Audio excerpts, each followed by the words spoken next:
कौशलेंद्र कुमार है निलंबित सांसद, मेरे साथ अब्दुल खालिक है निलंबित सांसद, वो कांग्रेस पार्टी के हैं। कौशलेंद्र कुमार जेडीयू के हैं। मलूक नागर मेरे साथ हैं, मेंबर ऑफ पार्लियामेंट हैं लोकसभा के बहुजन समाज पार्टी के। मेरे साथ डॉक्टर अजय आलोक हैं, भारतीय जनता पार्टी के नेता हैं, उनका अभिनंदन है, प्रवक्ता हैं, उनका अभिनंदन है। मैं सबसे पहले आपके पास आता हूं अब्दुल खालिक साहब, आपका निलंबन हुआ है। खालिक साहब, आपका निलंबन हुआ है, आपको क्या कारण दिया गया है? अधीर दादा का भी निलंबन हुआ है।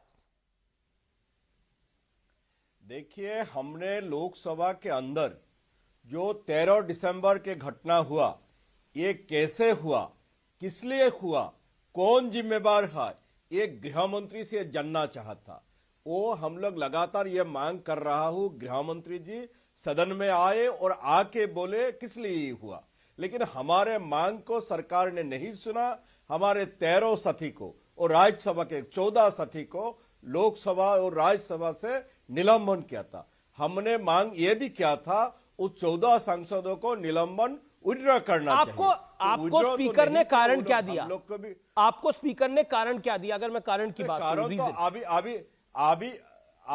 अभी तक तो लेटर नहीं मिला क्या कारण, लेकिन हमने तो सिर्फ यही कहा था, गृह मंत्री जी सदन में आए, आके बोले क्या हुआ था, किस लिए हुआ था, कौन जिम्मेदार है, क्यों संसद सुरक्षित नहीं है, क्यों देश सुरक्षित नहीं है, ये जानना चाहता। लेकिन हम उन लोगों का मेजोरिटी है और मेजोरिटी के लिए तनाशाही हो गया और हमको निलंबित किया। मैं हम लोग क्या कर सकता हूँ जी, मेरे साथ अभी तक तो कौशलेंद्र है, जेडीयू के सांसद है, पास कर लिया जी, जेडीयू के मेंबर ऑफ पार्लियामेंट है कौशलेंद्र सिंह जी।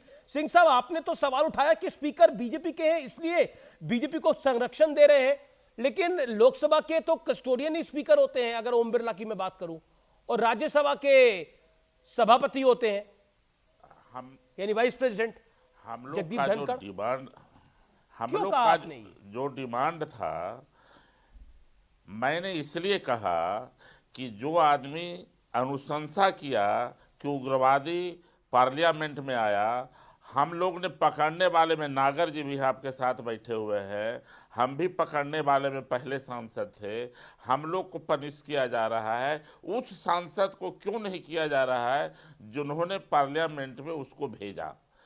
लड़ाई कुछ नहीं है सर, हम लोग तीसरी बार के सांसद हैं, कभी कोई ऐसा काम सांसद में नहीं किया हूं संसदीय कार्यप्रणाली में कि हम पर कोई अंगुली उठा दे।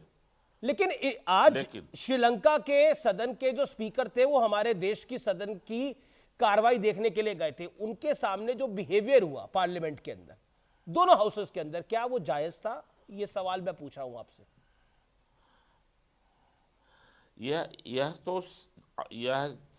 यह समय जो था आज, ये इसको आना ही नहीं चाहिए थे। तो एक दिन पहले अगर कह देते गृह मंत्री जी कि यह मामला उसको सस्पेंड किया जाता है, बाकी कार्रवाई होते रहेगा, सिर्फ उनको सस्पेंड कर देते तो आज लेकिन मैं आपको राज्यसभा का एक एग्जांपल दे देता हूं। मैं खलीक साहब, राज्यसभा को एग्जांपल देता हूं। डेरेक ओब्रायन को सस्पेंशन किया गया, डेरेक ओब्रायन का। डेरेक ओब्रायन को जब सस्पेंड कर दिया गया, निलंबित कर दिया गया, तो वो सदन से बाहर क्यों नहीं गए? वो अड़ गए कि मैं सदन से बाहर नहीं जाऊंगा।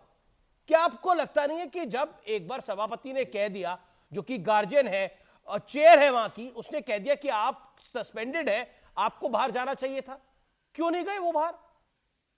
हर धर्मी क्या थी इसमें कि नहीं जाएंगे हम बाहर? देखिए, सुनिए, डेरेक ओब्रायन का जवाब तो डेरेक ओब्रायन ही दे सकेगा, लेकिन मैं ये कहता हूं, अगर सरकार सदन में स्टेटमेंट देते, गृह मंत्री जी सदन में आते, ये सब होने वाला ही नहीं था। आप तो सरकार को पूछना चाहिए, क्या गृह मंत्री सदन के कस्टोडियन है? सदन में नहीं आते? क्या हाउस का कस्टोडियन गृह मंत्री होता है या स्पीकर होता है? देश के सुनिए मेरा बात सुनिए, ये सुरक्षा व्यवस्था लेके कौन जिम्मेदार है? गृह मंत्री जिम्मेदार है, तो गृह मंत्री को तो जवाब देना होगा। स्पीकर साहब कस्टोडियन जरूर है, लेकिन स्पीकर साहब का तो ये नहीं है। वो जो रिजोल्यूशन सरकार सत्ता पक्ष ने लेके आया, स्पीकर सत्ता पक्ष ने जब वॉइस वोट से पास कराया, स्पीकर साहब कंपेल हो गया। लेकिन ऐसा लग रहा है कि ऑप्टिक्स हो रहे हैं। अच्छा, आपने बोला कि मैं मेरे साथ मलूक नागर है,